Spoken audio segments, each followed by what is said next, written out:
জীবনটা অদ্ভুত।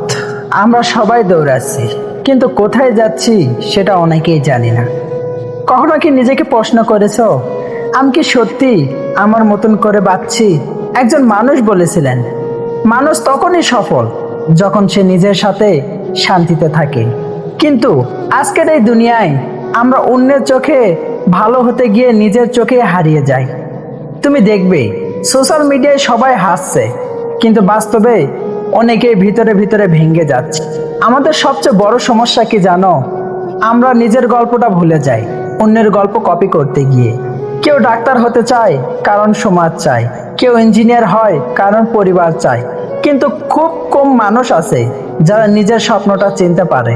একজন মনীষী বলেছিলেন, তুমি যদি নিজের স্বপ্ন না বাঁচো, তাহলে অন্য কেউ তোমাকে তার স্বপ্ন পূরণের জন্য ব্যবহার করবে। ভাবতে পারছো, তুমি হয়তো প্রতিদিন কাজ করছো, কিন্তু সেটা কি তোমার জন্য নাকি অন্য কারোর জন্য? জীবনটা খুব ছোট, এখানে ভুল করার সুযোগ আছে, কিন্তু নিজের মতো করে না বাঁচার কোনো অজুহাত নেই।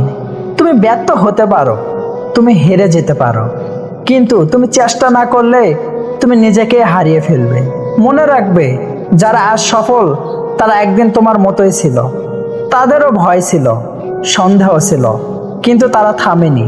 তাই আজ থেকেই শুরু করো, ছোট কিছু হলেও একটা স্বপ্ন লেখো, একটা লক্ষ্য স্থির করো, আর প্রতিদিন একটু একটু করে এগিয়ে যাও। কারণ বড় কিছু একদিনে হয় না, কিন্তু প্রতিদিনের ছোট ছোট চেষ্টায় একদিন বড় কিছু হয়ে যায়। এটা তোমার জীবন, এখানে তুমি হিরো, তুমিই লেখক।